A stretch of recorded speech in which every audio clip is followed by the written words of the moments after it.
Hai semuanya, kali ini kita ketemu di MD Talk bersama kami cast dari film Kisah Tanah Jawa Pocong Gundul dan bersama Om Hao juga. Oke, saya Deva Mahendra. Saya Dela Dartian. Saya Naila Purnama. Dan saya Om Hao. Ya. Kali ini kita akan menjawab pertanyaan-pertanyaan yang sudah dilempar oleh netizen. Dan kita akan menjawabnya secara komprehensif, lengkap, dan detail. Ya, retrokognisi itu adalah retro, itu ke belakang, kognisi itu melihat. Jadi memflashback suatu peristiwa.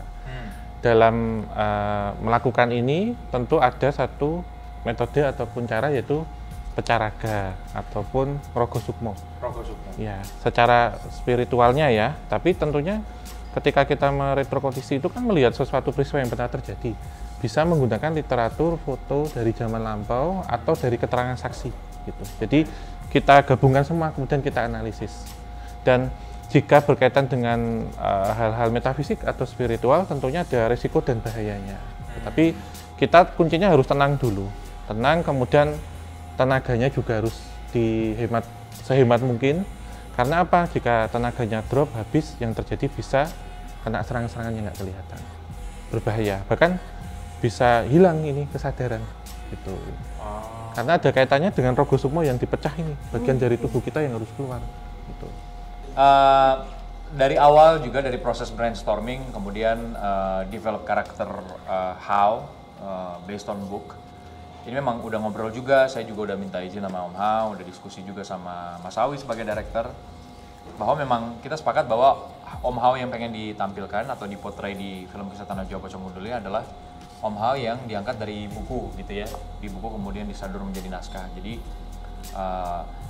ya kurang lebih vibes dari Om Hao real life pasti teman-teman yang sering nonton penelusuran dari Om Hao bisa merasakan. Tapi since ini adalah film di mana kebutuhan dramatisasinya juga disesuaikan untuk tiap karakter, jadi memang kurang lebih ada apa ya, ada hal-hal baru mungkin yang mungkin belum pernah dilihat selama ini dari Om Hao yang akhirnya kita juga tampilkan di film Kisah Tanah Jawa Pocong Gundul lewat karakter Hao yang saya mainkan gitu.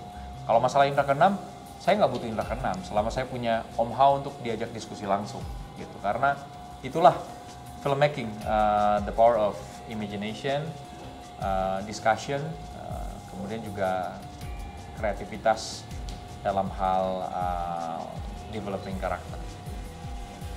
Cukup sih, kebetulan sudah mengenal Mas Deva cukup lama juga. Nah, itu agak curang ya kita emang ya. Iya, jadi sebelum ini film ini ada pun kita sudah kenal lama. Jadi ya mewakili saya di layar lebar. Kalau saya di layar ponsel, di laptop atau di TV ya. Kalau Mas Deva ini pas sekali di layar lebar. Testimoni langsung loh. Nice, seneng saya percaya. Nice. Ada waktu itu di pas hari pertama kita syuting di daerah Banyusoco. Pohon beringin. Setnya itu pohon beringin yang usianya ratusan tahun. Itu ada salah satu pemain pendukung yang sempat kesurupan sih. Waktu itu hari Om Hao berkunjung apa bukan ya? Bukan ya? Bukan. Tapi dapat ceritanya kan waktu itu kan? Iya, 2 kali ke sana tapi waktu itu pas tidak ya. Pas terakhir saya berkunjung. Ya karena Om Hao datang makanya aman kali. Iya. Pas lagi nggak datang makanya begitu. Tapi itu hari pertama Om Hao kejadiannya di salah satu pemain pendukung. Jadi tapi akhirnya itu jadi bikin kita lebih respectful aja setiap syuting dan datang ke lokasi baru tuh selalu respectful dan saling mengingatkan satu sama lain. Soalnya kadang-kadang kan suka bercandanya kelewatan ya. Jadi kita suka nginget Apa? teman-teman di set Kirain. suka bercandanya kelewatan, jadi emang diingetin gitu aja sih.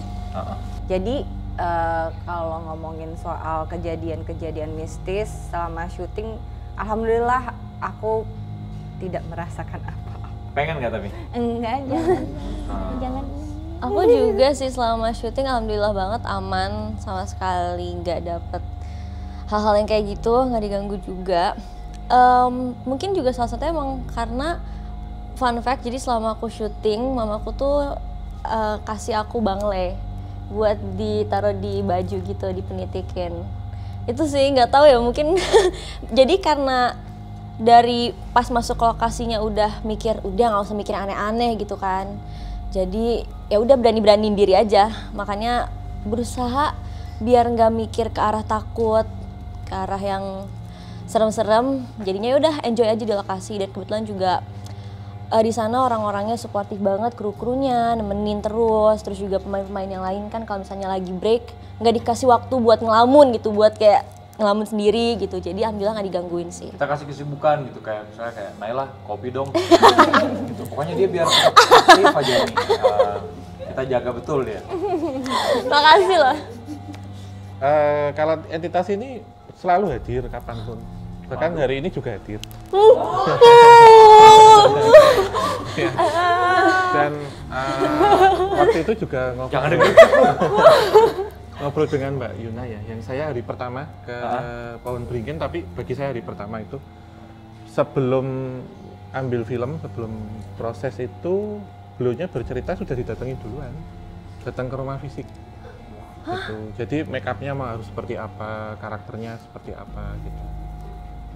Tapi kalau di lokasi semuanya datang. Terutama yang sekolah ya, walaupun itu bukan sekolah aslinya. Gitu. Karena aku syutingnya di sana semua lagi. Tapi emang set sekolahnya itu kan bangunan lama kan? Iya, bangunan itu lama. memang SMK-nya serem banget Itu sih. serem banget emang sekolahnya. Meskipun sebenarnya kalau kata Om Hao kan benar-benar lokasi persisnya dirahasiakan kan? Iya. Iya, supaya tidak merasa terganggu. Iya. Tapi emang Kemudian yang Pohon Beringin ya datang. Sama yang itu kan ada boneka pocongnya kan? Yang di Pohon Beringin itu. Saya adegannya banyak loh sama boneka itu. banyak tuh. Akrab saya. Thank you for the info. Kan kalau yang menarik bagi saya waktu itu kan di Pohon Beringinnya itu kan banyak lampion-lampion putih tuh. Iya. Ada satu kok lampionnya ini panjang itu ternyata dia. Oh, awalnya dipikir lampion. Lampion ternyata panjang. Ya kain kafan kayak spanduk itu loh Mbak modelnya.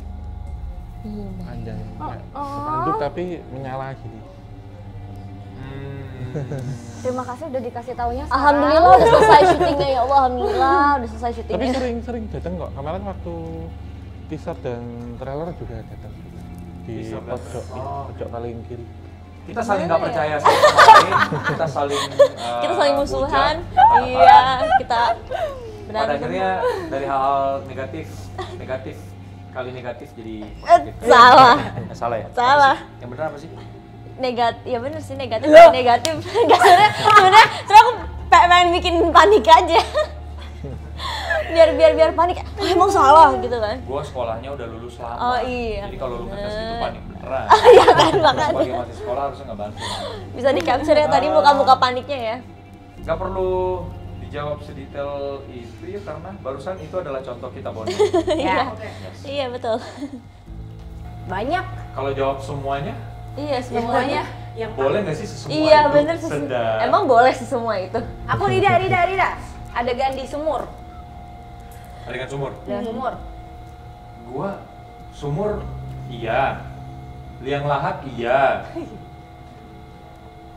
Adegan sama dia? Iya. Iya. Adegan sendiri? Iya. Iya. Semuanya, bener. Melelahkan, tapi terlepas dari proses yang melelahkan itu, kita semua menikmati iya, tapi lebih kepada puas sama hasilnya. Karena emang kenapa sampai melelahkan itu?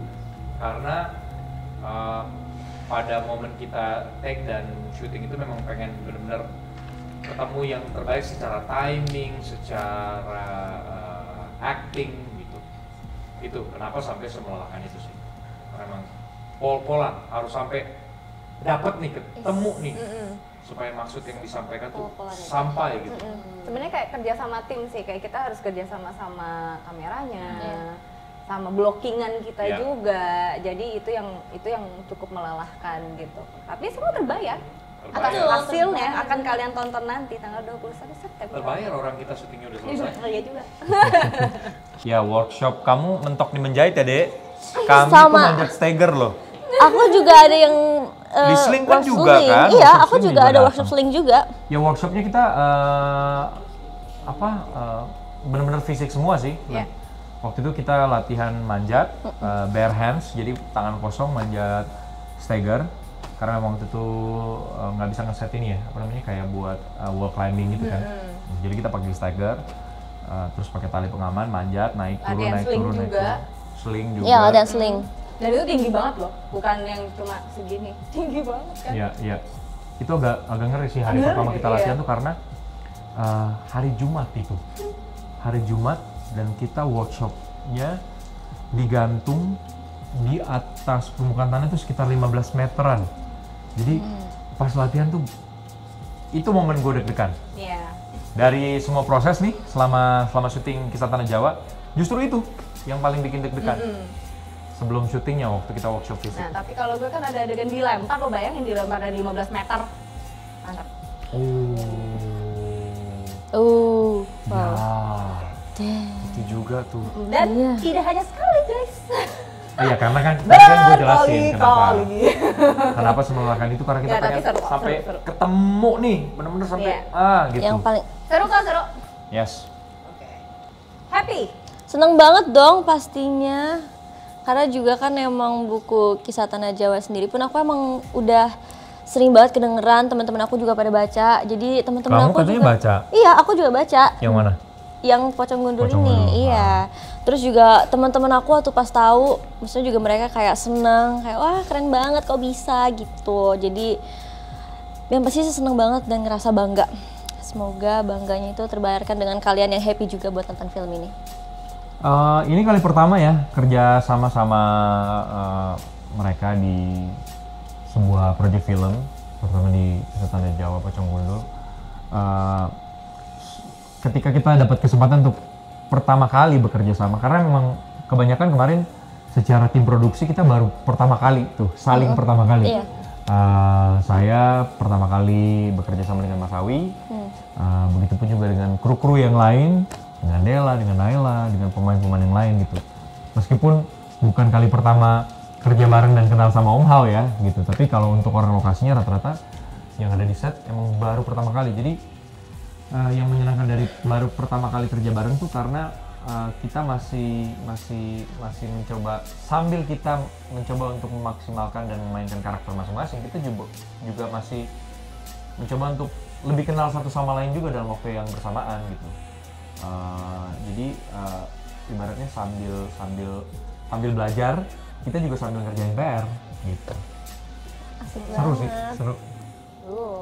Kalau aku happy kenapa bisa join di project ini ya, hampir sama sih seperti Deva, kayak ini pertama kali bekerja sama MD, sama Mas Awi, sama Deva, walaupun kita dulu sempet Udah kenal gitu, tapi kan untuk project iya bareng di sini sama Naila dan sama Om Hao juga gitu. Dan salah satu yang bikin aku happy juga, aku baca bukunya Kisah Tanah Jawa, semua bukunya gitu, dan Pocong Gundul ini merupakan satu buku yang aku suka gitu. Dan ini juga berdasarkan dari urban legend dan ada beneran nih gitu. Jadi itu yang bikin menarik. Ada rasa penasaran juga di dalamnya, kayak akan seperti apa ya tokoh Walis Dini dihidupkan dalam bentuk film. Tentunya tidak banyak perbedaannya. Yang jelas pesannya tersampaikan itu saja. Karena di balik satu pelakon ilmu hitam ya, di sini kan Walis Dini dulu seorang dukun ilmu hitam, juga menyisipkan satu pesan dan mengikuti jejaknya. Salah satunya adalah perjanjian dengan makhluk astral ya, yang tujuannya negatif karena dampaknya itu bahkan dibawa sampai mati. Dan karena sifat-sifat negatifnya itu yang ingin disebarkan sebenarnya. Gitu. Melalui pesan ini diharapkan pikir-pikir dua kali, pikir-pikir ulang. Jika seseorang memiliki satu amarah, memiliki satu dendam, kemudian berdekatan ataupun bersinggungan dengan ilmu hitam, itu pasti ada sebab akibatnya. Yang terjadi salah satunya menjadi Pocong Gundul. Gitu. Nah, Kisah Tanah Jawa ini menghadirkan sesuatu yang mungkin agak klise jadinya, terkesan gue kayak pengen jadi politik gitu ya, kayak kalian akan mendapatkan experience yang berbeda. Tapi benar, kalian akan mendapatkan cinema experience yang berbeda dari Kisah Tanah Jawa. Kenapa? Karena dari teaser trailernya pun udah kelihatan seserius apa proyek ini digarap, kemudian juga pendekatan filmes apa yang digunakan gitu, mulai dari adegan per adegan, gambar demi gambar gitu. Ini akan jadi tontonan genre horor yang tidak hanya menyeramkan, tidak hanya menakutkan, tapi secara cerita deket banget, secara cerita nyata banget, dan secara sinema experience-nya akan luar biasa. Dari semua pocong, karena saya ingin pocong yang berbeda dari pocong pada umumnya. Yang hanya terikat gini ya di kepala gitu. Dan ini salah satu sosok pocong yang sangat terkenal di alamnya gitu. Selebnya sana lah gitu. Gitu. Iya. Centang biru kali ya kalau di sini. Iya, udah centang putih. Gitu. Jadi memang pesan-pesannya akan banyak ya yang akan ini tersampaikan ataupun alur ceritanya gitu, karena ini memang adaptasi dari satu sekolahan dulu yang banyak sekali kasus kesurupan massal, dan ternyata menemukan satu entitas yang bagi saya unik dan menjadi teman sampai hari ini gitu. Gitu. Jadi ya nanti bonus kalau ada gedoran di rumah gitu. Gedoran kepala.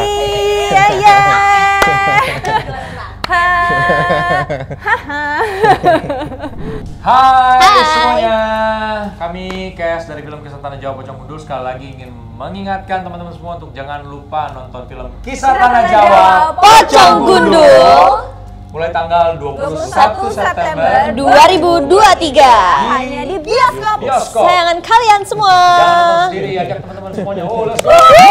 Jangan nikah juga ditunggu. Ya, jangan nikah. Let's go. Let's go. Setiap 10 tahun dia mencari mangsa agar terisi kekuatannya. Kau pikir ini solusi semua masalah? Kalau sampai terjadi apa-apa, Sebuah perjanjian dengan jin Banaspati yang akan membuatnya hidup selamanya sebagai pocong gundul.